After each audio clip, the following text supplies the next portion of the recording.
Welcome, everybody, to our intro into Halacha on healing. I have to acclimate myself. I'm not used to usually saying a shiur where I don't see the audience at all. I just see myself, but that's fine. We learn new things all the time. I will be working off my notes and the handouts that we sent out in the email beforehand. If you have the handouts, that's great. There'll be also the slides on the screen. For those who don't have a handout, the slides on the screen are pretty much a matching of the handouts, not completely, but somewhat. Okay, so now I would like to first start with some hakaras hatov. I guess the first hakar, not the first, not I guess, but the first hakaras hatov is to Hashem, Hakadosh Baruch Hu. He's brought me to this point. He's brought us to this point, brought me to this point. I'm going to share something very personal here because I think it impacts the whole presentation. I was by my oncologist 4 weeks ago. I go every 6 months for a semi-annual checkup. And I usually know the results of the test beforehand because I'm done. I do CT beforehand. So I know the results because I'm on the patient portal. So I didn't anticipate too much. I didn't anticipate to have to spend 30 minutes in the office with him. However, what he told me was rather surprising. He's Jewish, but not affiliated at all. He knows very little about Judaism. A real scientist, a medical scientist. And he tells me as we start off the session, he says, you're a miracle. What does that mean? He says, I can't explain how you are in recovery. I wish I could, he says, because if I did, then I could use it for other patients. But he says, you're a miracle. Why am I a miracle? So he's told me, he said, because he does not have in his experience, or he can't explain how someone with stage 4 cancer and 3 times metastasis that 5 years later can be fully clean. No cancer. I'm cancer-free. This was after what he just said. And he revealed to me, I had never known, they had never told me that I was at stage 4 cancer. I did know that I had 3 times metastasis and they were all removed with clean margins. And that I'm a healthy specimen 5 years later, fully functional. He said he can't explain that. So I shared with him that before even the discovery of my cancer, I had been involved in researching alternative medical practices and comparing them to the Western medicine. And since I am an Orthodox Jew, and he knew that, it was very obvious. So I told him, I said, well, we have a Torah. He knows about the Torah. He knows what he says. I said, and we have certain system of principles, of laws, where whether it be, I told him, I said, I'm an Orthodox Jew. I'm a rabbi, and I have studied the Western medicine procedures and the Eastern medicine procedures in order to be able to make them both fit with what our Torah, what we say Hashem tells us we're supposed to do. So when it came time for my own personal journey, I took what I knew from all 3 regimens. That means from the Torah, from Western, from Eastern, that which is acceptable, I incorporated in my protocol and my regimen. That which was not, I rejected, and I focused on what needs to be done, and here I am. Actually, I told him, I said, chapter 28 of my book is semi-autobiographical. I actually describe to the great part in chapter 28, not personally, but I do describe exactly what I did and what I recommend others to do as well when they come to me when they have a cancer or other medical issues. I tell them in chapter 28, I have a short, it's not so short, but at 28, I have a summary of the research that took 27 chapters to develop. And this is the protocol. This is the general protocol to use when approaching a disease of this nature. Now, is it only chapter 28? I do believe that Hashem gave me the miracles One of the reasons I believe is because he has charged me, Hashem expects me to disseminate this information amongst the Jewish people, what we're about to speak about. Because in my experience, anyone who's seen my book at all will realize I've been 40 years involved in medical treatments, physical, cancer, mental health. And over the years, I've collected a lot of information and done a lot of research. And that's what I'm going to share here tonight in Yirtzeh Hashem. If after hearing my story or our presentation, someone is inspired to volunteer or help, please contact me either through the Kosher Healing Gmail or my private email, which is in either of my books that I published on the topics. Please, if you want to volunteer and help in any which way you can, please let me know. Now, the second piece over here, I'd want to have a tefillah Allah haba, hakaras hatov sha'avar to Hashem, and a tefillah Allah haba that I know what I'll say tonight and the future nights as I present, as my sefer does also. I'll say things and posit things and prove things, make statements that'll possibly ruffle feathers. People will become perhaps upset with what I'm saying. I'm open and willing. We should definitely have, is fine. I would love to feel, my tefillah is that people who don't like what I have to say will react with civil discourse. We can converse about it. Okay. I'm not interested really, but I know that people sometimes will react with personal attacks. It's already happened. Not appropriate. People have to understand that if we have differing opinions, it doesn't mean it's a personal attack. I differ with your opinion and we can discuss it in a very civil manner. I do believe that if someone feels that they are personally attacked by something or my opposition or my saying something that opposes your view, that a person should actually do some self-assessment. Why is the reaction so visceral? What is it bringing it up so much that, we can't discuss something in a more civil fashion. Now, and finally, Hakaras Hatov, there are two women whom will remain anonymous. I want to protect their privacy and safety, that are responsible that this shiur should happen. This, whatever we call it, 1 shiur, 3 shiurim, however long it'll take us to cover the material. I am indebted to them. I am not technologically adept, nor am I graphically adept. And they found out about me. They came and spoke to me. And then after speaking to me, they said that what I have to say should be publicized. And I said, well, if you can figure out a way to do it, then please. And the two of them collaborated. And here we are. So the graphics of the slide that you'll see on the screens is theirs. Okay. And the fact that we have a Zoom platform and all the technology is theirs. So I want to thank them, Hakaras Hatov, to being able to allow this to occur.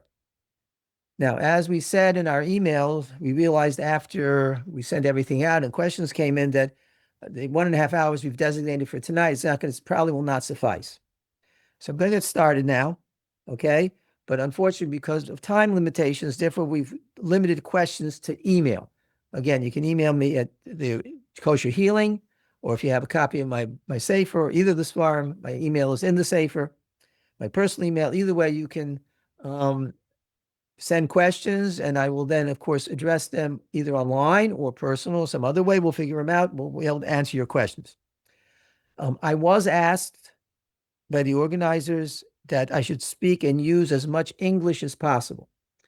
That even though I'm yeshivish, so I lapse into Yinglish, and I very easily use yeshivish English, which involves Hebrew and Aramaic and all sorts of other terms. I'm going to try my hardest to use English only for the benefit of everybody.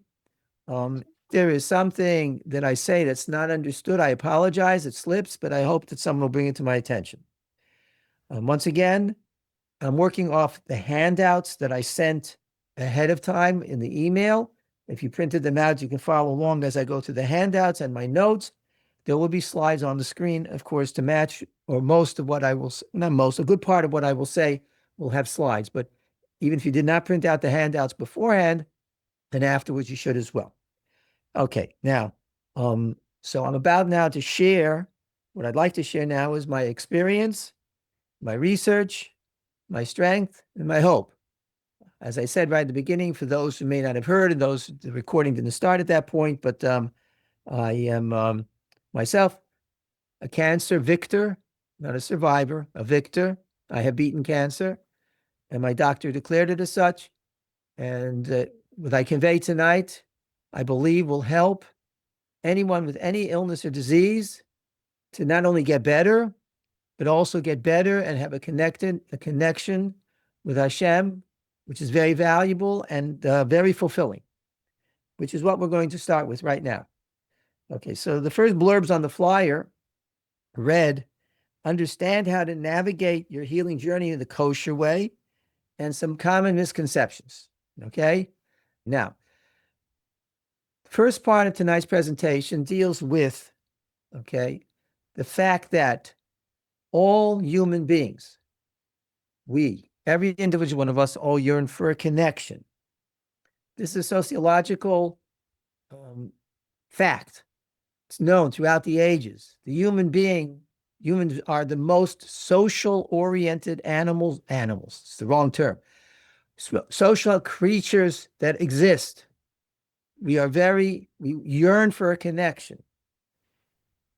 Rambam identifies in more Nevuchim, but you don't need the Rambam to tell us this. Any sociologist will tell you, of all creatures, humans are the most connection-oriented. We want to be connected with people.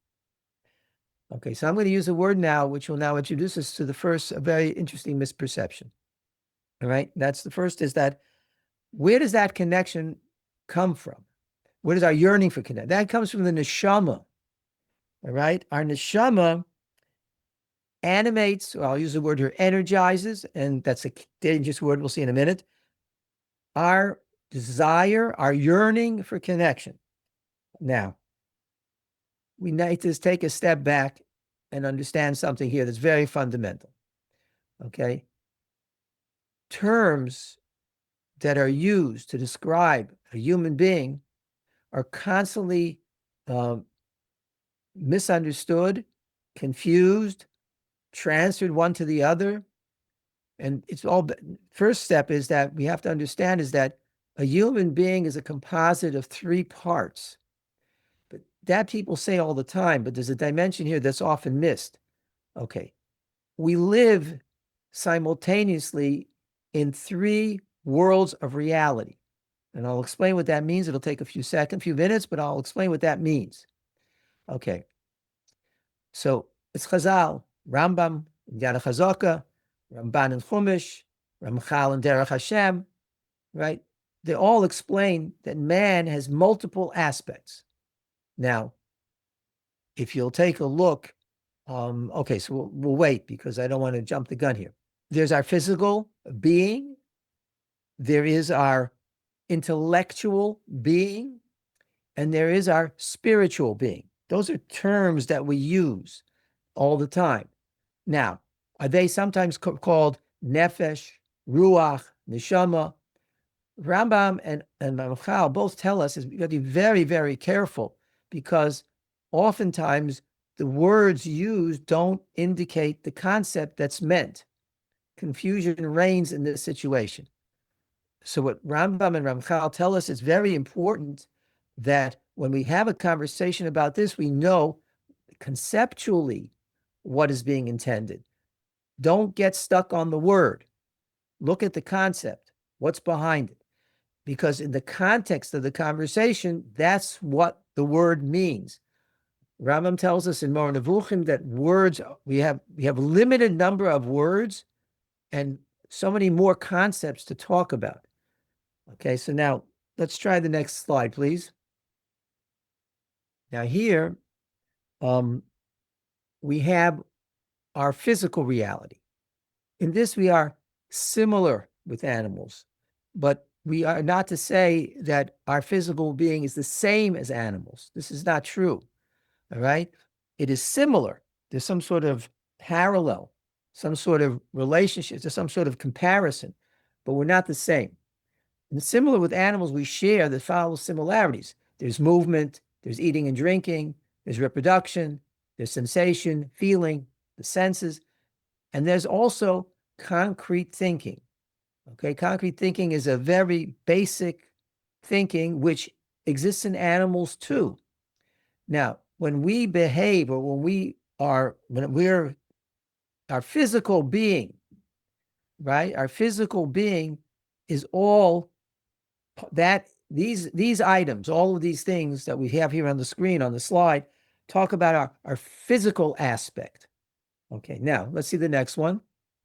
Next slide. Intellectual aspect, which is uniquely human. Now, here we have a list of things that it's the intellect that does. This is not physical. This is not part of our physical being. This is part of our intellectual being. Okay, this is a surprise for many. Okay, this abstract thinking and communication. These are things that animals don't do, can't do. We have a free moral choice, bechira chavshis that we call it, capacity to make a mistake. It's okay to make a mistake. That's what human beings do. We make mistakes. That's part of our intellectual capacity to make a decision and then change our mind. We made a mistake. Self-improvement and growth. Animals never think about how can they be a better animal. We never find a butterfly and think about how can I be a better butterfly. Butterflies are. Crocodile never thinks about being a better crocodile. But human beings can think about how can I be better. Learning from the past. Made a mistake yesterday. I won't do it again today. Or based on the history of what I know or others know, I project future consequences. I'm not going to do that because I saw what happened to Chaim Yankel. So I'm not going to do that because that's what happened to him. That I don't want that to happen to me. Okay, then there's a life purpose. What am I here for? No crocodile, no elephant, no lion, no dog ever asked itself, why did God put me in this world? Human beings do that. Okay. And human beings also ask or find out, think about, if God put me here, then I must have a mission. I must have something unique to do here. God did something for me different than all. Then there's delayed gratification, which will be explored, but not tonight, in a different time. Delayed gratification means that I can say, I'm not going to eat this right now because of reasons. I'm on a diet, or because right now I need to be able to have more, I have to do something else, so I'm going to push off eating. I can delay the gratification. Animals can't do that. Once the animal needs something, it must fulfill the gratification. The only thing that'll prevent it, if it's in fear of its life, so it won't do it. And then we also all have an inner moral struggle. We all do that. That's part of being human, right? That we have what's called the Yetzer Hara, right? That's what's usually called. We'll define that soon, but that there's a moral struggle. Now, it may be surprising to many, okay, that I consider that different than the spiritual reality or beingness. Why wasn't the intellectual the spiritual? And this is like I said at the very beginning, this is a misperception that all the Rishonim and Achronim talk about, that we're really three parts, not two. Now, we'll prove this in a moment. Right now, we also have within us a spiritual entity. Now, that's usually called a neshama, but Rambam tells us that the pasuk really calls it ruach. Okay, in other literature, it's called nefesh. All right, it's very, so that's what we said a little while ago. The words can be confusing, and we need to focus on the concept, not the words. We have a neshama, and it's not the same as my intellect. All right, we talk about every morning in our tefillos. Right, we have this tefillah in the morning, Elokai, my God, neshama shenasata bi, the neshama that you place within me. Who's me? Who's talking? There's an intellect there talking. It can't be the body. The physical existence doesn't have that type of intellect. So who is it? It's actually, if you pay attention to the entire nusach, the whole text of the bracha, you see it's an intellect speaking about the neshama to Hashem. Elokai, neshama shenasata bi tehora he. It is tar. I may have made a mistake. Am I tar? I don't know, but the neshama is always tar. right? Atah v'rasa, atah yitzaytah, atah nefachta bi, atah asid li many. You're going to take it away from me and give it back to me. It's the intellect. The intellect's doing the talking. And the intellect is not the neshama, the spiritual aspect, okay? The intellect is the capacity to understand. This is the intellect. This is the intellect's functions. The intellect does all of this. The intellect is given at the beginning of its creation. The intellect, when it's brought into this world, is given in its charge, in its responsibility, a body. That's the physical we spoke about, and a neshama. It's given a neshama. And the intellect is supposed to balance the needs of the body to protect it and maintain it, and at the same time with the needs of the neshama to maintain and protect it in its holiness. But that's the intellect's. The intellect is the unique person and personality of each individual. Rambam says very clearly, it is this part, the intellect, that is subject to the reward and punishment of next world, of Olam Haba, Gehenna, whatever you call the next world. It's this piece. That's the real me. I am not my neshama. I am me. My neshama is something entrusted to me. And the real me, right, is this. Rambam calls it Deya, the Deya, the intellect, the capacity. Now, we could spend a whole shiur on this, but that's not the purpose of this tonight. We need this as an introduction in order to understand things that we're going to talk about later. Okay, if someone would like more information or more about this, I've written a paper, a psychotherapy paper, where I explore this at length, very in detail, which if you'd like, upon request, I can share it with you. It's in English, somewhat professional, but okay. Now, the point that I wanted to make by having all of these three parts we're aware of is that the following. These three parts are not just parts, they're different realities. I use the word beingness because these parts actually live in three different worlds simultaneously. This is an unbelievable understanding, which of course is very shocking to someone who's not used to the idea. But the fact is the fact. This is truth. This is what we are. Now, I'll give you an example how, I have here written at the bottom of the handout, number one, I have here that these realities are experienced independently and simultaneously, but they do not necessarily coincide. Now, that's a mind-boggling idea, but let me give you an example so we understand what we're talking about here. All right? Let us say I discover a delicacy, either a delicacy by taste or delicacy of experience, but something that really is enjoyable. Okay, so actually the physical enjoyment that I enjoy the delicacy, that's a function of the physical body. That's the physical aspect of the human. Now, that's the experience of the physical is enjoying. I'm enjoying it. Okay. Simultaneously with that, the intellect, since I'm a from Yid, right? And from Jews think this way, I believe, that as I'm introduced to this delicacy, I'm thinking, let's say it's a food. I'm thinking, well, this is such a wonderful delicacy. Maybe we should designate it.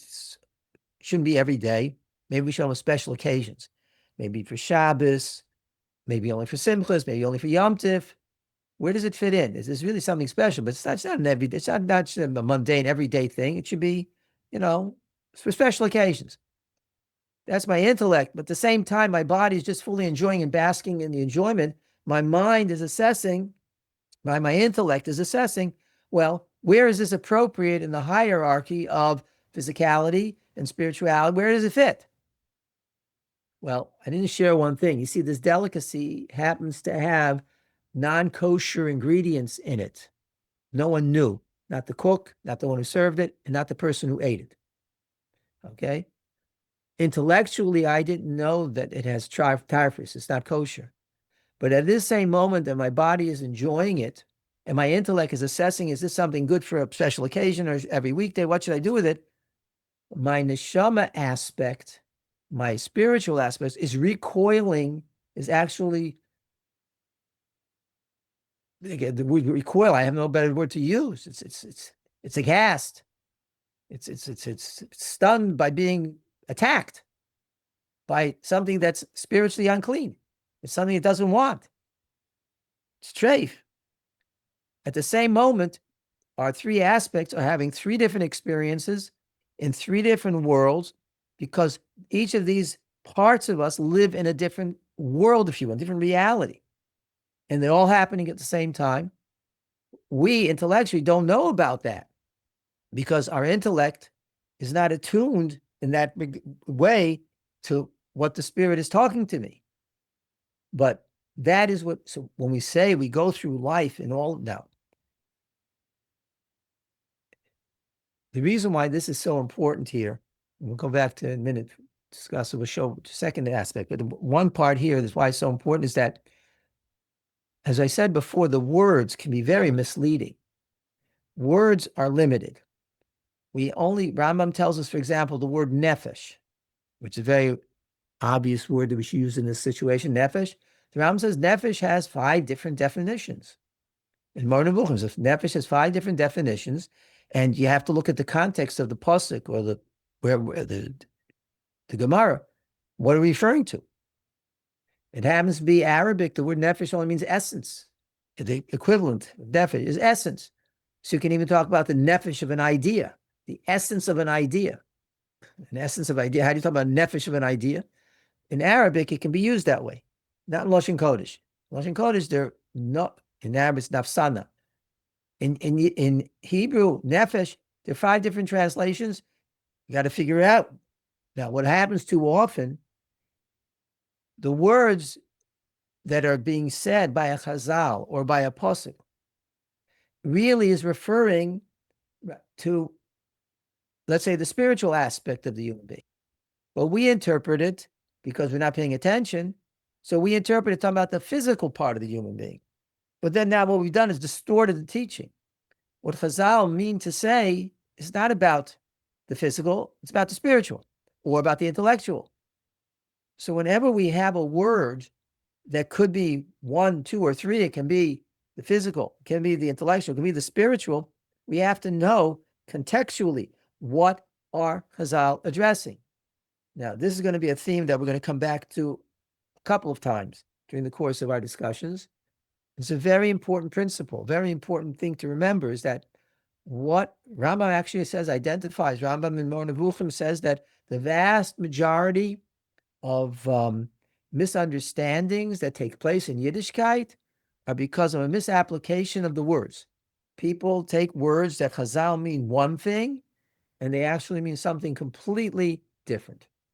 And actually, Reb Tzadok HaKohen, if any of you are familiar with his name, Reb Tzadok HaKohen writes that this creates great problems in Kabbalistic literature, where the Kabbalah writes things and the people take it, and the Kabbalah means things that are very holy, very spiritual.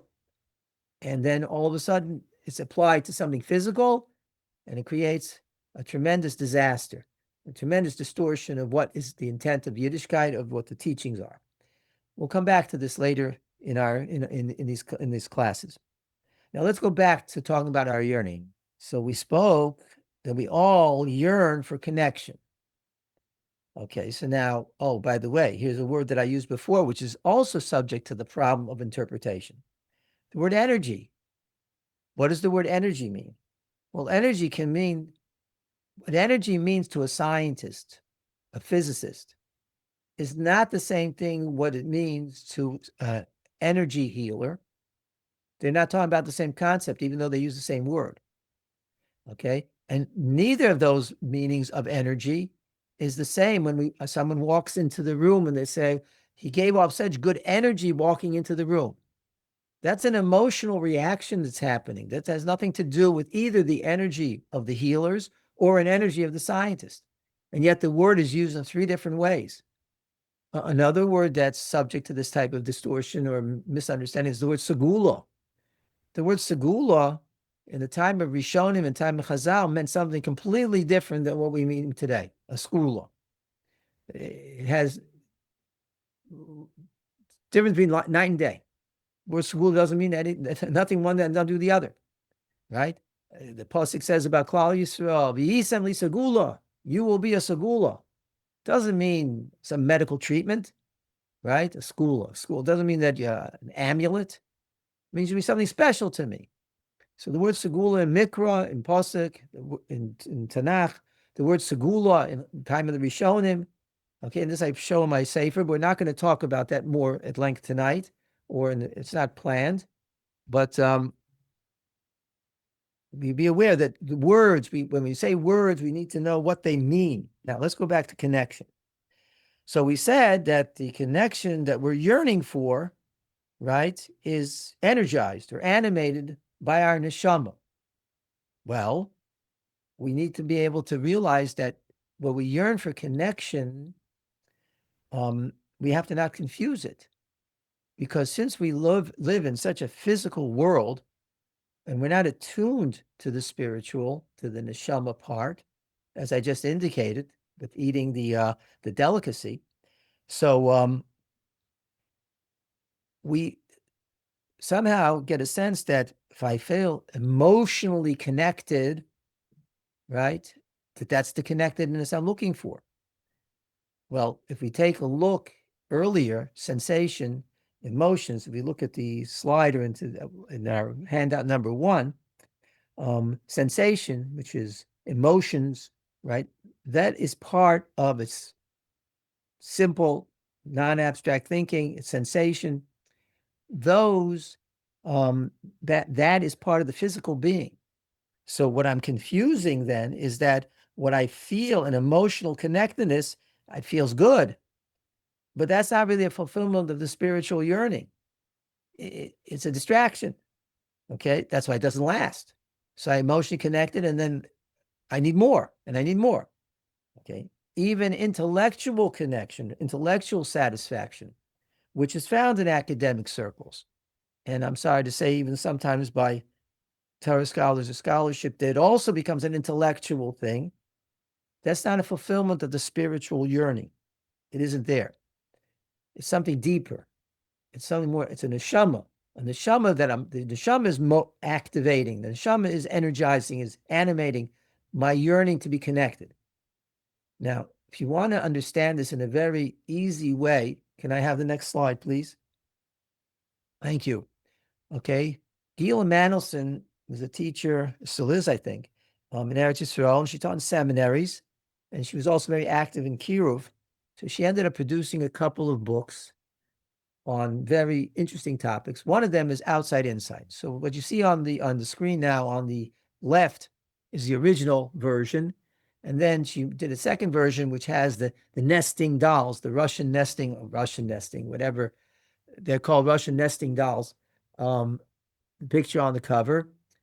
Basically, what I've explained here about we as humans being deeper, it's the neshama driven feeling for connectedness, and a neshama driven, right? That we are deeper.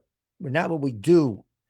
We're not who we look like. Not the external, not layers of appearance. We're not what we do. It's not what we look like.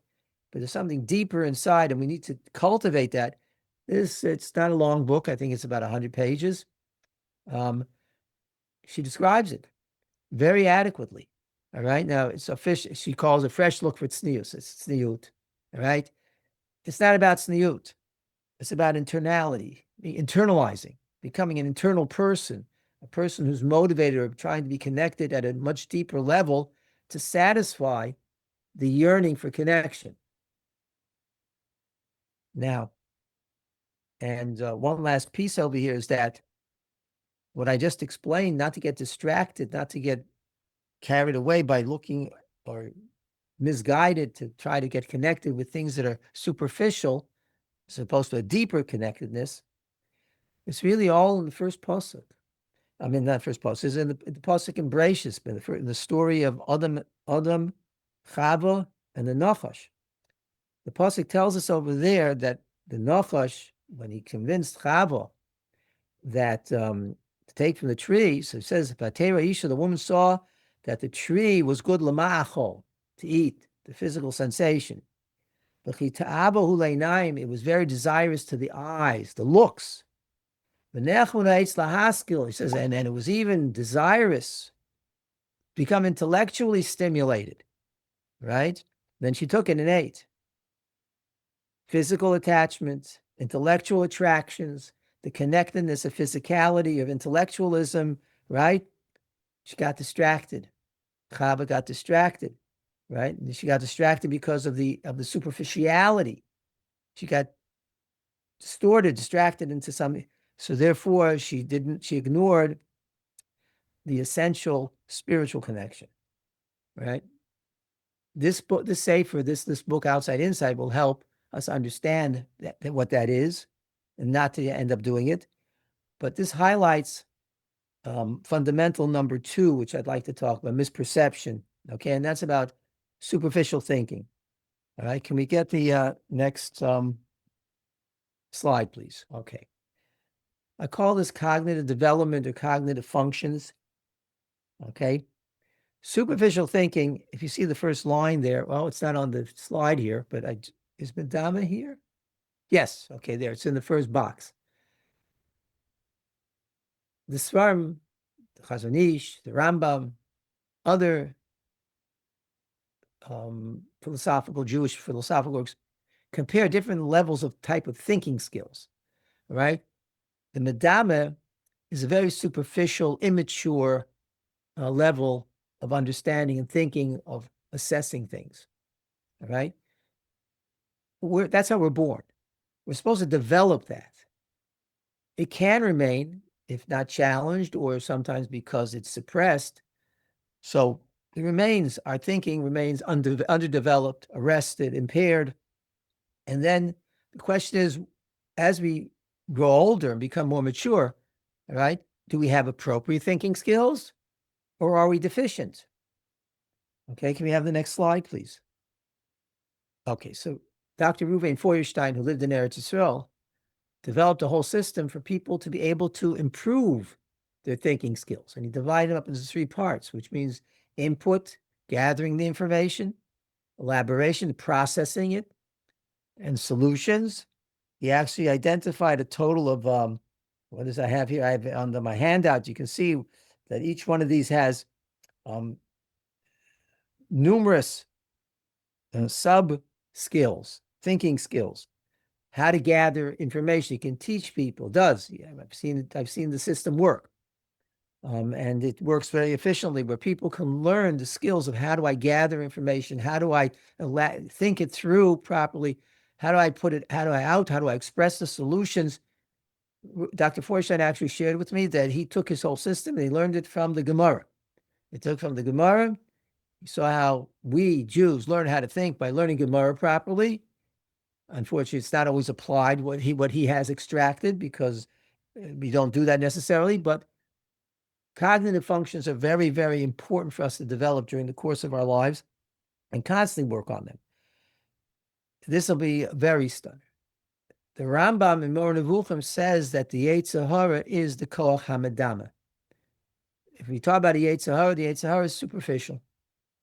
He doesn't think things through, or she doesn't think things through, whoever the Yetzer Hara is, right? It doesn't gather the proper information. It's superficial in how it gathers its information. It doesn't think things through properly, and then it doesn't express itself properly either. The Ram says very clearly that the Madama is the Yetzer Hara. So here we have, okay, the issues, all right, that we have at hand here. As I will say, my experience tells me or shows me that so much of the misunderstanding and misapplications and inaccuracies that are floating and swirling around about these topics is because people just haven't stopped and think them through properly. Okay, just that's it. We need to think them through. Think them through with the proper information, the proper data. Once we have that, then it's a joke almost. Now let's go back. Let's complete this part. Okay, so our yearning for connectedness is neshama driven. Now, I mean the concept neshama, spiritual. Well, we call that spirituality. Spirituality is not religious. Religious means conforming to a set of behavior defined by a religion as being appropriate. Religion is about doing appropriate behaviors, nothing about connectedness. That's something different. It's debatable whether the word ruchnius captures what the concept of spirituality is. Again, we have to be careful because, once again, animals have a spirit also because they live. So there's an animal spirituality. That's not what we mean here, okay? My intellect also has a spirit. It's what energizes it, what gets it moving, what keeps moving. God infuses every day. So this is the spirituality we're talking is about a yearning for a connection with Hashem. We want to be connected with Hashem. And that is provided that the animating, the energizing of it, and I use the word energize like a scientist here, not energy healing. Be careful. That which motivates our yearning to be connected is because what we are really looking for is to be connected with Hashem, to connect with God. That's a tough order of business. How do we connect with God? Well, Hashem understands that. He created us, and he's a kind father, and he supplied us with exactly what we need to do to connect with him. Hashem's system is called mitzvahs. The Kabbalists say that the word mitzvah, the root is tzabsa. Tzabsa in Aramaic means companionship. Hashem tells us, you want to be my companion? Do mitzvahs. Do the mitzvahs. That's what I'm telling you. Now, even without the Kabbalists' interpretation of the word mitzvah, right? Without them, what else is Hashem telling us about the mitzvahs? If not that this is how I want you, this is what I want you to do. That's how you relate. When I do something, when I do what the other person wants, that's how I relate to the person, right? Chazal tells, "Ritzono shel adam kvodo." When I do what the other person wants, that is honoring him. Hashem wants us to do his mitzvahs. That's what the purpose of the mitzvahs are. Sham Shmuel has an interesting, witty remark here. He says, all religions of the world are man's thoughts about God, not Judaism. Judaism is different. Judaism has very little about God. It's God's thoughts about man. I mean, technically, then Judaism is not a religion. Okay, understand that in the proper context, please. Okay, but that's correct. All of the religions, they're all talking and thinking about God, God, God. We look at the Torah. It's about what man should be doing. God's thoughts about man. Okay, now, I'd like to share with you, Rabbi Shimon Avestor wrote a bunch of works, also Kiruv, but it's relevant for everybody. This is about his Rosh Hashanah Yom Kippur Survival Kit. And once again, just like I recommend the Gila Manelson's work for someone to understand the nature of who we really are and what we should be yearning for. And this talks a little bit to that type of stuff, type of material as well. I have here on the handout, for those who have it, I'm going to read it to you. I think it's very relevant and pertinent. Okay, a thought about relationships. Okay, he writes like this. Thanks to, he says Hollywood, because it's for Kiruv. So here I changed the cultural values, because you'll see what he writes here about Hollywood applies even to our own culture, unfortunately. Thanks to cultural values, incessant teasing of our own fantasies, we often develop a mental and emotional image of who will be the right one for me. Knows getting married. Well, how do I know who's going to be the right one for me? Well, I develop an idea in my mind based on what culture touches me, right? It goes on in our society too. As a result, we find ourselves relating to what we hoped or imagined someone to be, as opposed to who they actually are. In such an instance, we are hardly relating at all. Rather, we are simply serving our own needs and desires by playing out some predetermined role, thereby ensuring a hollow, lifeless relationship. Spirituality is a relationship. The Yom Kippur Torah reading begins by recounting the death of two sons of Aaron, Nadav and Avihu. Elsewhere, the Torah relates that these men died because of their unbridled desire to draw close to Hashem. They employed an unprescribed procedure in the temple service. They brought ketores when they weren't supposed to. So what? So they didn't do things exactly as they were told. So they innovated a little bit. Is that so terrible? Isn't it true that the only reason they deviated was because they thought this would enhance their spiritual lives and deepen their relationship with Hashem? Tell me if these words sound familiar. Quote, frankly, I consider myself to be a spiritual person. I really don't need to observe all these commandments and rituals to be a good Jew or to feel close to Hashem. I relate to Hashem in a way that I feel comfortable with, and I'm sure that's okay with him. Remember, this is Rabbi Apostol's conclusion. Remember, if you relate to someone in terms of who you want them to be, instead of who they are, or by a means that feels right to you, but are inappropriate for them, then in truth, you have no relationship at all, regardless of how good it may feel. In the dimension of spirituality of relating to Hashem, the same holds true. As the slide continues, authentic relationships require truth, not fantasy, but I have to relate to what that other party expects, not what feels good to me. It's not what feels good, but what it really is, substantive connectedness, real connectedness. That's what our neshamas are motivating our yearning. Now, so mitzvahs, Hashem gave us lots of mitzvahs. Great. How do I feel connected by doing a mitzvah? So here, Rabbi Apostolf has a little thing on the Afikomen in his Pesach survival kit. Okay? The Afikomen teaches us very interesting things. All right? The most important thing the Afikomen says that you're not supposed to eat any matzah or anything else after you finish Afikomen. Once it's over, it's over. Now, he introduces us to the lost spiritual art of savoring. The art of savoring, I'm going to read a part of it here. The art of savoring is a sensitization technique that allows us to become completely immersed in an experience. In Judaism, savoring of emotion, right, is essential to the path of personal growth known as hisbonenus.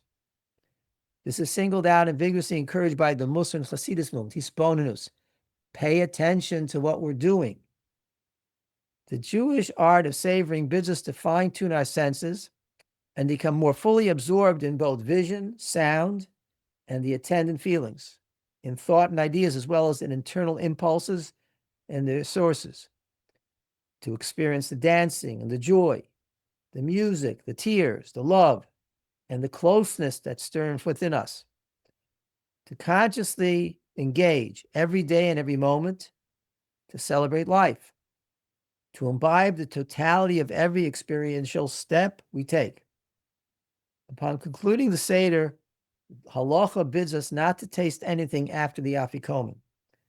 This is a night for savoring ideas, inspiration, and images, parents teaching, children learning, and all of us growing together. Allow the experience to become part of you. How do I feel connected while doing mitzvah? Hashem says, you want to connect with me. You want to be spiritually connected. Do my mitzvahs. How do I feel connected by doing a mitzvah?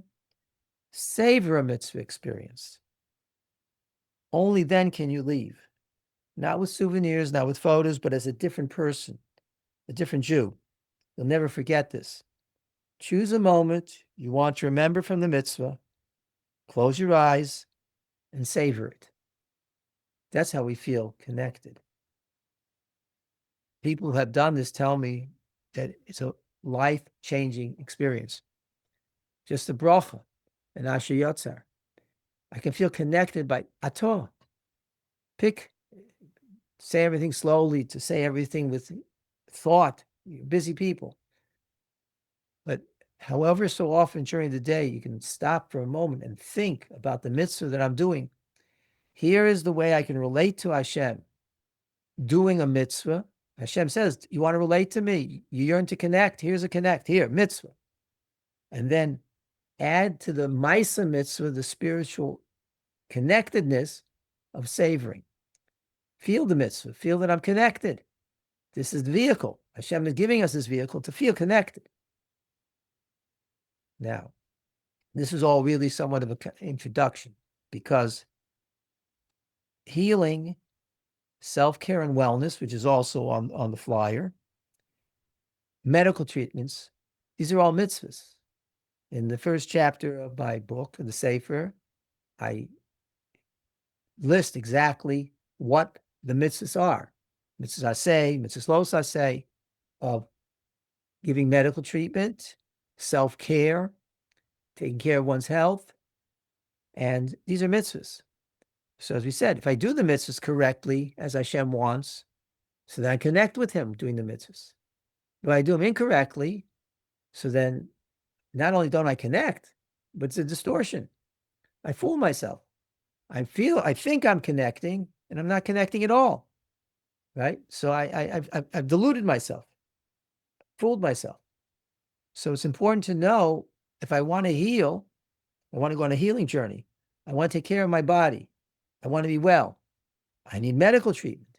Well, Hashem tells us there's a mitzvah. There are guidelines on how to do the mitzvah. Those are called the halachas of how one does these things. Okay, and that's what we're going to discuss right now.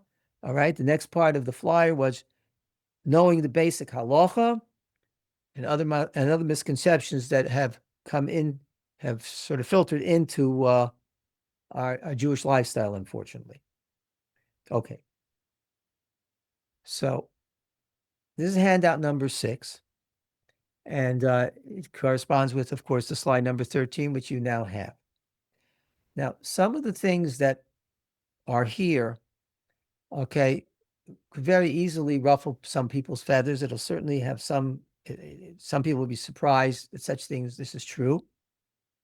I do know that in my experience, there are big Talmidei Chachamim, big Rabbanim who don't know this, okay? And it's sometimes difficult for people who are not used to this to get used to an idea that the Torah teaches that we never knew before. It's fully understandable, but facts are the facts. All right, the Torah does say this. The Poskim and Rishonim do say this. Okay, the first one is on the handout. It's number A.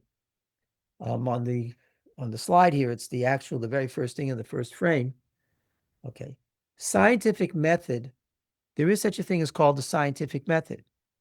It is not. If you take a look, the equal sign has a slash to it. It is not the same thing as rational thinking. It's more than just rational thinking. Now, I have this as a part of chapter 2 in my book, the third part in chapter 2 is fundamental number 3. And I expand upon it in chapter 12, what the difference is. Okay. And in order to indicate what the difference is, okay, I have now on handout number 7. Okay. This would be, I think, the next slide, or 2 slides hence. Yes, it's slide 16. Can we get slide 16 up on the 16? There you go. Okay. Now, who's Richard Feynman? Okay, Richard Feynman is a famous physicist. We don't know about him in our firm world. He lived in the middle of the 1900s. He is considered by most physicists historically as, everyone has heard of Einstein, right? Einstein, besides being Jewish, but Einstein was the famous scientist who thought up all sorts of things that changed our world radically around.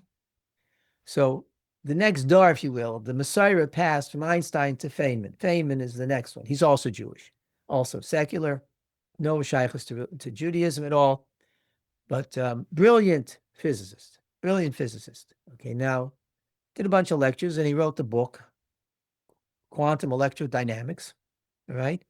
And I have over here Quantum Electrodynamics, which I have here in handout number 7, the entire, it's a small paragraph in the book, but he introduces the whole idea. what's the difference between the scientific method and rational thinking? The difference is like this, okay? Scientific, I'm going to tell you first, and I'm going to read you the quote.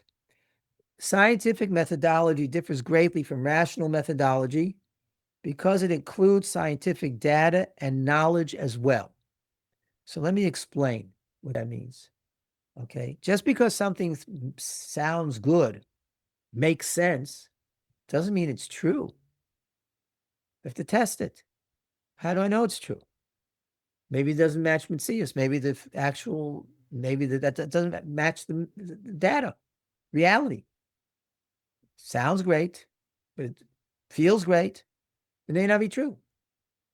So Richard Feynman writes over here when he explains the word quantum comes up a lot in energy healers, which we'll deal with later, right? When they use the word quantum in energy healing, they misuse the word terribly. I show this in chapter 25, how they misunderstand completely the quantum concept, but they use the word because it's a nice buzzword. Most people don't understand quantum, so they use the word buzzword in order to be able to validate what they want to do. But it's a misuse of the word completely, what they do there, the energy healers. Richard Feynman wrote this book, Quantum Electrodynamics. So he writes right at the very beginning. It's a lecture series. He writes, it's a problem that physicists have learned to deal with. They've learned to realize that whether they like a theory or they don't like a theory is not the essential question. Rather, it's whether or not the theory gives predictions that agree with experiment. It is not a question of whether a theory is philosophically delightful or easy to understand, or perfectly reasonable from the point of view of common sense. The theory of quantum electrodynamics describes nature as absurd from the point of view of common sense, but it agrees fully with experiment. So I hope you can accept nature as she is, absurd. Okay, so this was a discovery that they made in the early 1900s and developed throughout the century, all right? That much of what we see in our big view of world is not what's happening on a microscopic level. It doesn't make sense. It's counterintuitive. It runs contrary to our experience in the big world. But if I try predicting based on what I understand in my big worldview on the level of atoms and subatomic particles, my predictions will fail.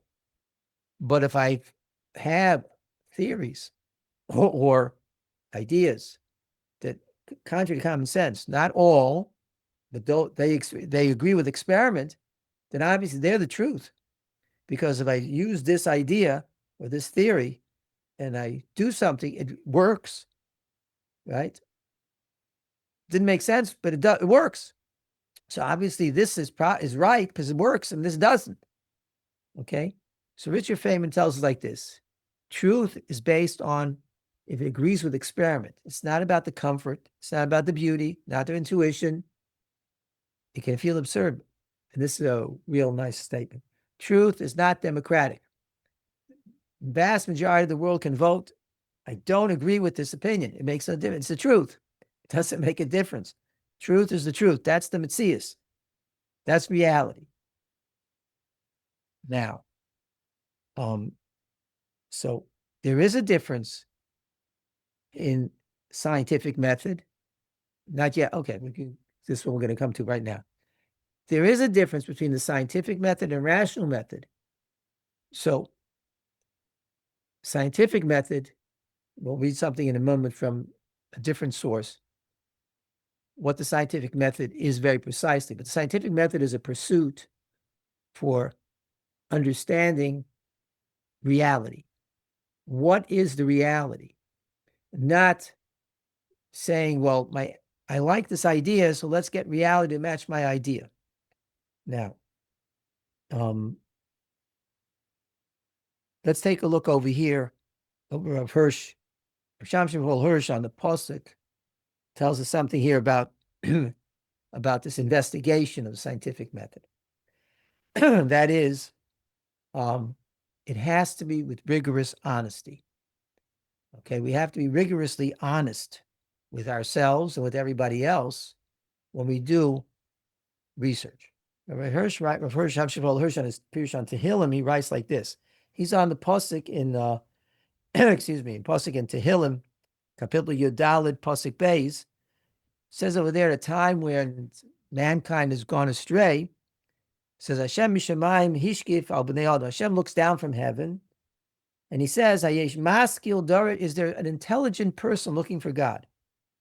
So Rav Hirsch says like this, it's very interesting. He says, this is not the only place. He says, the psukim, pasuk, scriptures, never asks man, when they ask man to recognize Hashem, they don't appeal to man's faith. They don't ask Hashem to believe in God.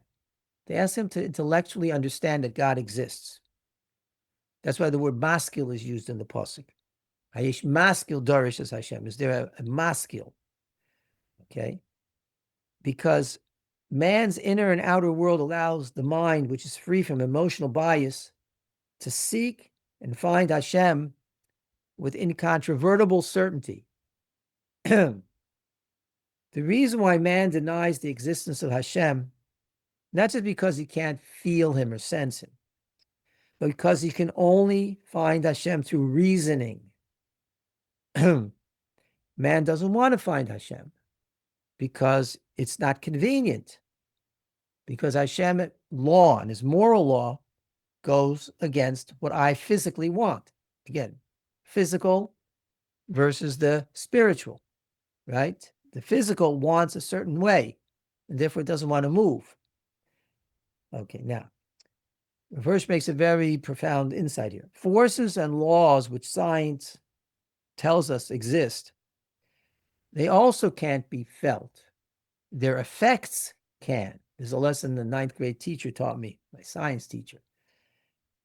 The realm of sensory perception, you can't feel the law, the nuclear law, the nuclear force. You can't feel magnetic force. You can't feel the magnetic. I mean, you can't touch it. You can see its effects, but you can't sense it. It's not physical. It's in the reason. It's an intellectual thing. So Hirsch writes like this. He says, if it was uncomfortable for the human mind to accept the existence of certain forces and laws of nature, as it is for it to accept concepts of Hashem and Hashem's moral law, then the principles of science would be denied just as emphatically as Hashem is, which unfortunately we see it playing out in today's world. People want certain things a certain way, so they deny certain laws of science. Things that have been proven, they just want to throw it out and replace it with something else. Okay, that's not, so we have to be rigorously honest and realize, what is it that's motivating? Is it my physicality that's motivating me to get a certain way because I want it my way? I want to be pleasured? Or am I looking for truth? Am I looking for absolute truth? Right? So this is what the message of Hirsch. Now, one last thing which I did not include in the handouts, I realized afterwards that it's an important piece. Norman Cousins wrote a book called Anatomy of an Illness, which is a very interesting work. It's something that Rabbi Dr. Tursky recommended that I read myself when I contracted the cancer and recovering from it. It's a very interesting work. It was written in the 1970s.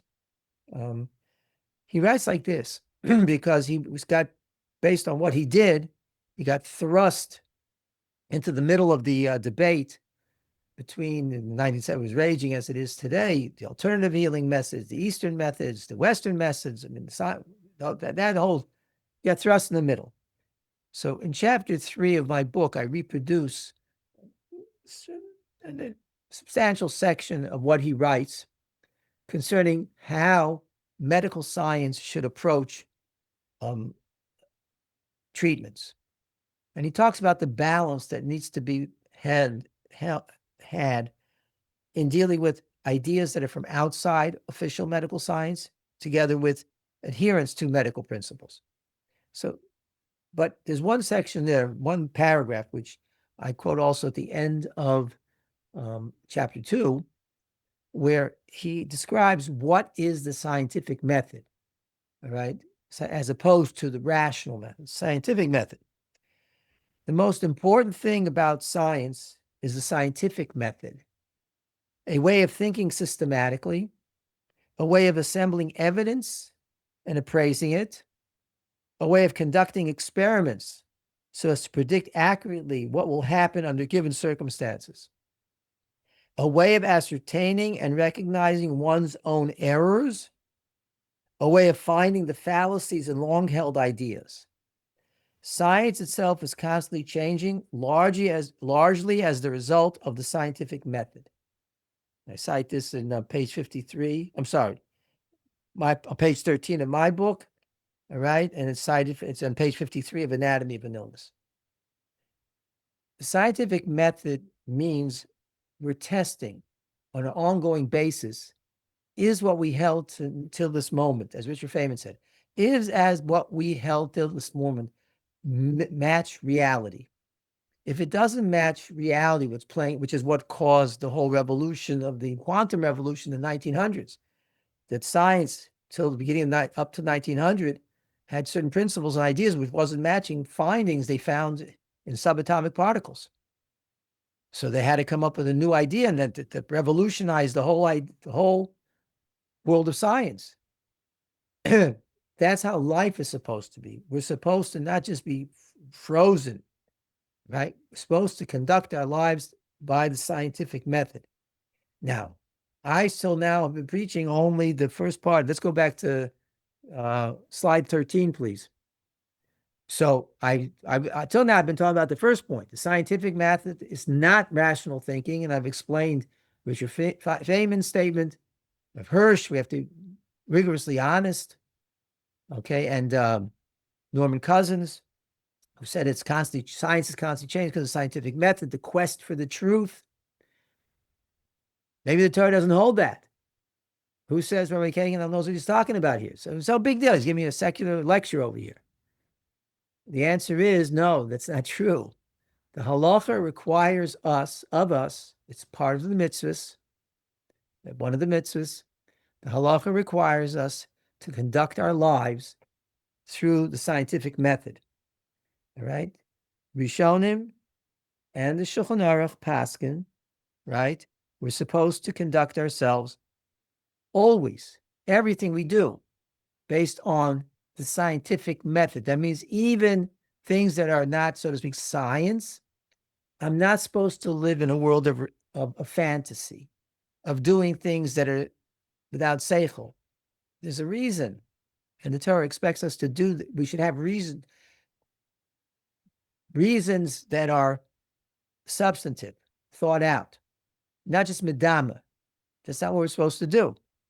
Okay, and this includes in number C on the handout. This is still on slide 13. Yep, on there, which is there. The last item on the first box applies to medicine, wellness, and life. Everything we do have to be done with the scientific methodology or scientific method applied. Is what I am doing make sense? Why? Does it match reality? Does it match the data? Does it match what we are taught? Not what we're taught. Well, does it match what is the Metzias? Okay, now, what is this scientific method? Okay, it has two components. Let me check my notes here if I skipped anything. Yes. Let me just add the following, which is not on any of the slides. The Rambam in Moreh Nevuchim says straight out that we need to conduct ourselves according to the scientific method. It's clear, all right? It's in my sefer. I have it there. I have it there in the beginning in chapter 2, the third part. I cite the Rambam there, okay? I also cite the Rashba. The Rashba says it also outright. The Rashba has difficulty understanding what the Rambam meant in Moreh Nevuchim because of the muddled translations, which I deal with in chapter 8 and chapter 10, all right? That what was it that caused the Rashba's confusion about the Rambam's words? And I show it was the muddled translations. The translations in the Arabic original, it's absolutely clear what the Rambam means. But the Rajba didn't read Arabic. And the Rajba only had at his disposal translations. And the translations weren't done the right way. The Rambam told Ibn Tibbon, don't translate it this way. He did it anyway. So the translations left a lot to be desired. So recently, when we have now more recent from native Arabic speakers who had Arabic original and they retranslated it, so we have access now to much more authentic translations of the Rambam's Moreh Nevuchim. But the Rajba, even though he doesn't understand necessarily the Rambam, the Rajba himself uses the scientific method. More than once in his writings, he says, even though he may not understand how a magnet works, but you can't dispute it's indisputable cause and effect. They had the lodestone. They had a magnetic rock called a lodestone. He says, how can you may not understand how this lodestone attracts iron, but it does. It's indisputable. You can't argue with that. That's a mitzias. And the Ran, in his drushes, also outright clearly states that one requires a scientific method in all endeavors, including medicine and wellness. You have to do it all piece science, not science, scientific method. Because as we see today, oftentimes science, right, can be biased and doesn't follow the scientific method. But we do need to follow a scientific method. What is the scientific method? The Rambam says it clearly, Rajba says it, the Ran, and all other Rishonim that have the conversation on this fall into one of the, I quote these three, the Rambam, Rajba, and Ran, because they have three different opinions. And they're the ones cited by the Shulchan Aruchs, the Beis Yosef and the Shulchan Aruch. The other opinions that are cited all fall under one of these categories. Either the Rajba, the Rambam, or the Ran, they all follow one of these three. If someone claims that there are Rishonim who disagree with this and that, the majority of Rishonim don't agree with this perspective, then they need to come forward and show me that there are Rishonim who disagree with this. It's not true. All right. This is a mitzias. This is the facts. This is what the Torah teaches, that we are required to conduct our lives through what we call the scientific method. It applies to all things, right? It applies to painting the house and it applies to buying food, all that. It all follows. It has to follow that methodology, that manner of thinking, right? It has to follow what is the mitzias, right? And we do things al pi the mitzias. Now, what is the scientific method? So that's the next frame. Okay. All right. Now, the scientific method has two parts, two components. These are things that are known, but the Rambam writes it explicitly in Moreh Nevuchim. He writes it quite clear. The Ran talks about it in his drushes. The Rajba intimates it. Okay. Step one, which isn't always how it proceeds, is that we have to have something that's a proven, it says proven, indisputable cause and effect. That means if I do this action, it's going to cause this. And everyone knows that. It's indisputable. Everyone agrees. There's indisputable cause and effect. Okay, that's level one. Rambam calls that nisayon. All right, nisayon. So does the Rajba, the testing. Nisayon means testing. In other words, it's consistent. Consistent. I do this, this is what happens. An example, we'll talk about in a minute. If I plant seeds in the soil, they'll sprout. Occasionally they don't. But if there's moisture in the soil, right? It rained tomorrow, I'm going to plant. Makes sense. Why? Because everyone knows when the soil's wet, when you expose seeds to moisture, the vast majority, 99%, 98% will sprout. Okay, there's once occasionally a seed that's rotten, won't sprout, but everything else sprouts, right? Agriculture operates that way. They have tons and tons of wheat kernels, and they put them out in the fields, and it grows wheat. We have our bread. Every produce, all the produce in the market is based in cause and effect. Our cars operate on cause and effect, right? Our houses, it's all cause and effect. Technology. I do this, it causes that. I turn my ignition switch on the car starts. Occasionally it doesn't, but mostly it starts. It starts. Okay, so things that are observed in nature right? That have to be cause and effect is step one. Now, once I have something that's indisputably cause and effect, then I'm supposed to explain it. How is this happening? All right. Is there some scientific law theory based explanation? Is there a way that I can explain it based on the laws of science, the rules, the theories of science? It means physics, chemistry, biology, astronomy, mathematics, et cetera, et cetera. Or am I observing something new? Right? Is something new that's not been observed before? Is it a nuance? Is it sort of a modification of some old rule, but we just have to extend some old rule or theory? Or is it something completely new? Is it completely new? We have to, to observe it and study it and see what this new rule is. Okay, what is now? So far, that's what in the 1900s, that's what happened with the quantum revolution, as they call it. Okay, there were two theories that were proven true. One was the theory of relativity of Einstein, and quantum theory, which was Max Planck, and they contradicted each other. Both were proven true.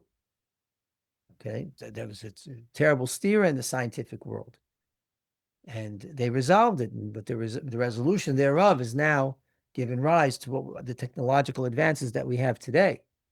Okay, but those are the quantum theories, which we're not discussed tonight. But none of those quantum theories prove energy healing.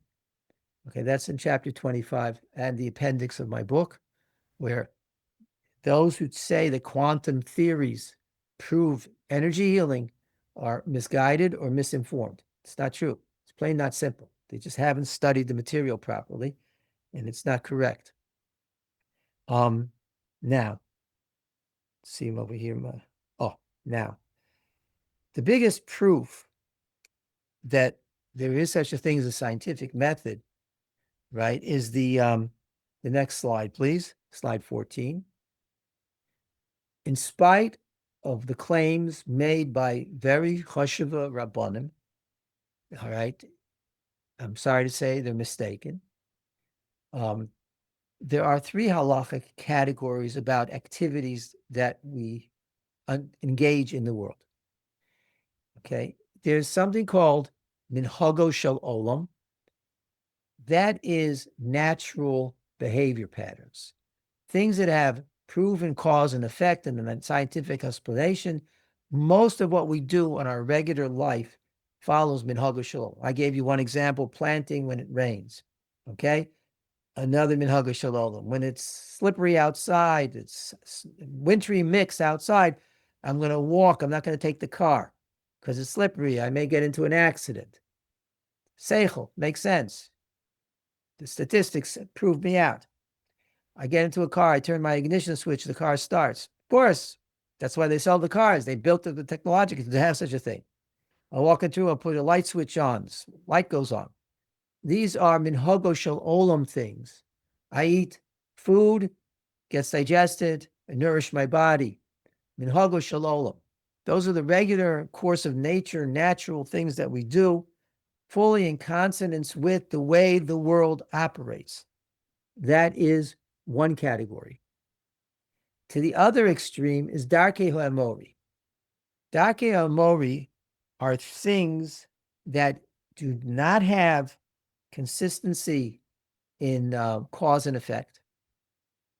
Sometimes it does happen, sometimes it doesn't. It's happenstance. I did this, it happened. This time it did. That next time it doesn't happen. Sometimes yes, sometimes no. Okay? Or makes no sense. Why are you doing that? All right? Because someone told me. So someone told you, big deal. Does it really? Who says that that's what's operating?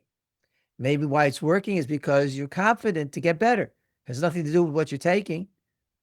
Darkei HaMori are just fantasies, superstition, okay?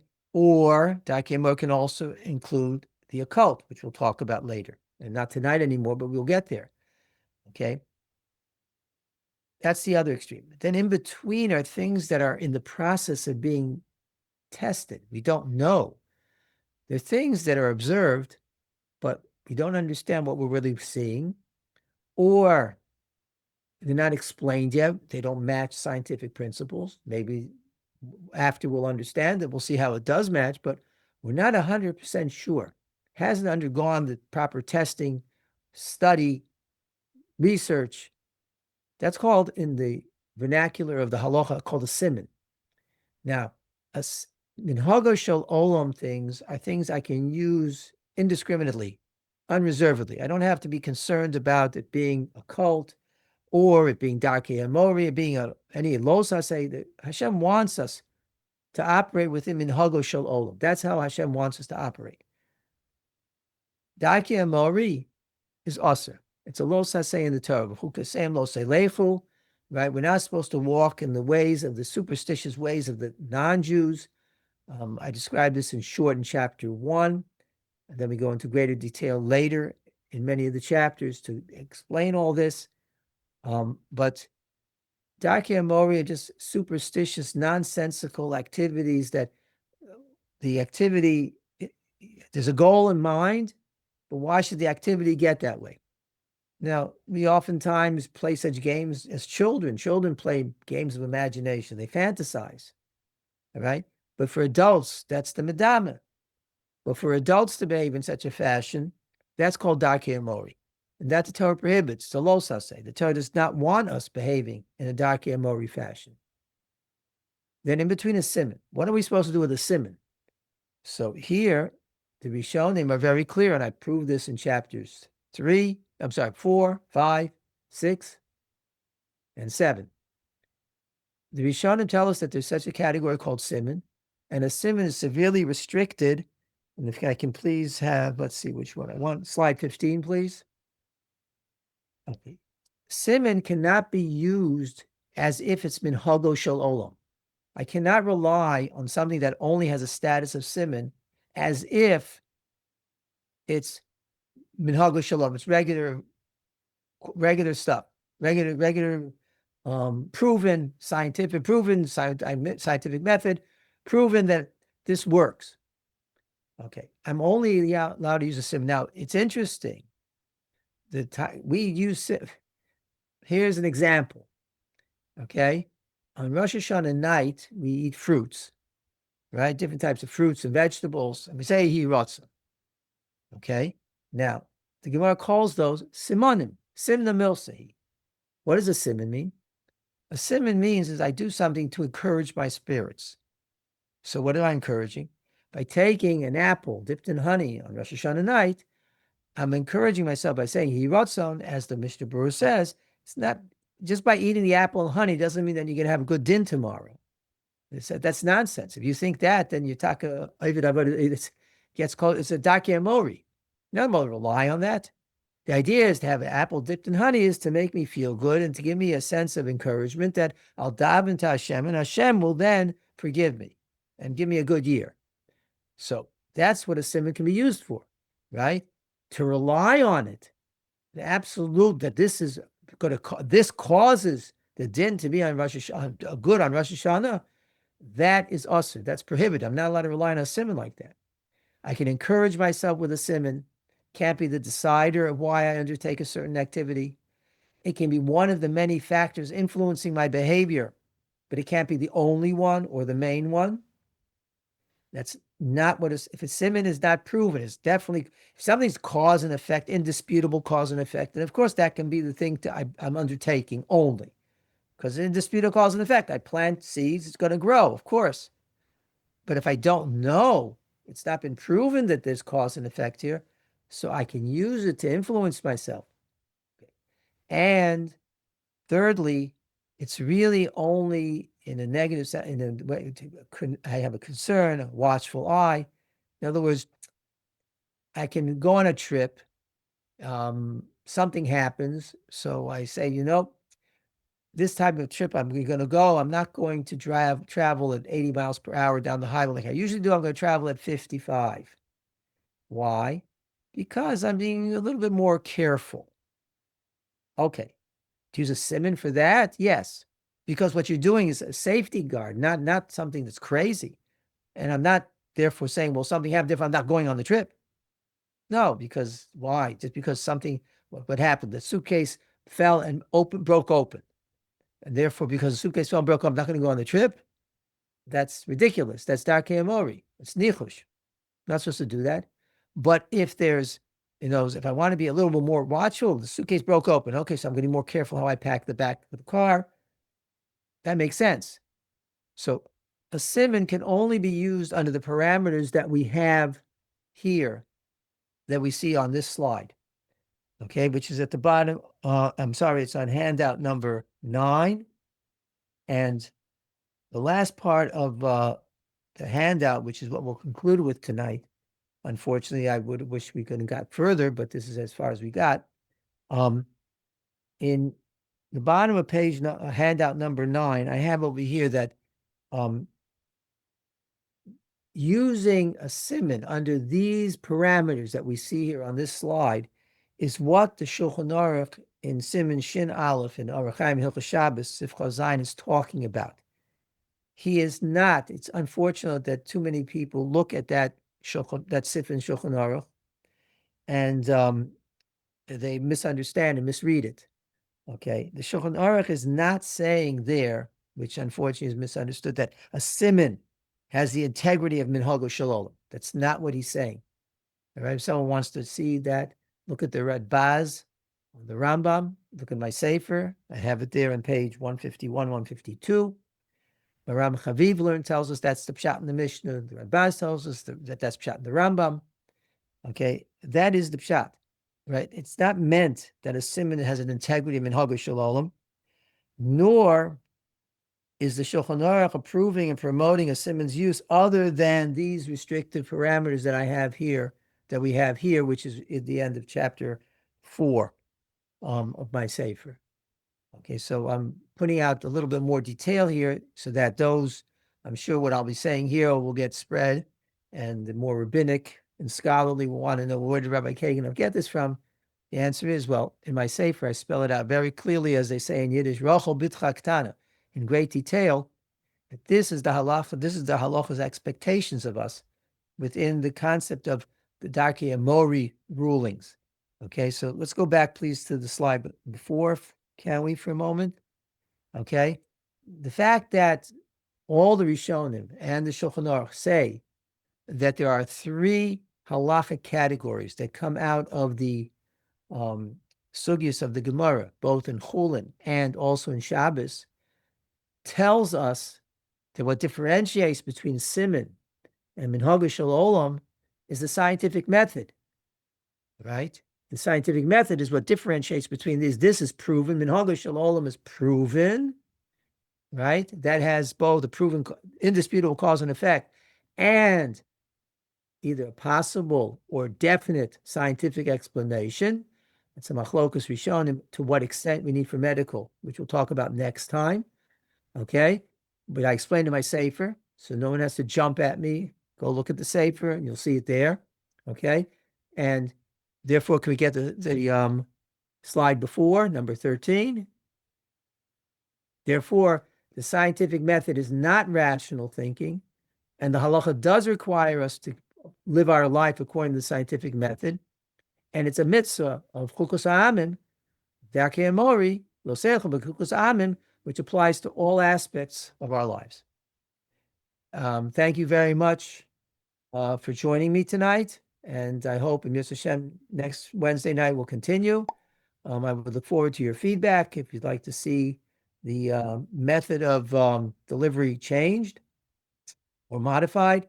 I would love to hear that from you, and I look forward in Yirtzeh Hashem to sharing again next week with you. Have a wonderful evening, and please send your questions to the email. Thank you.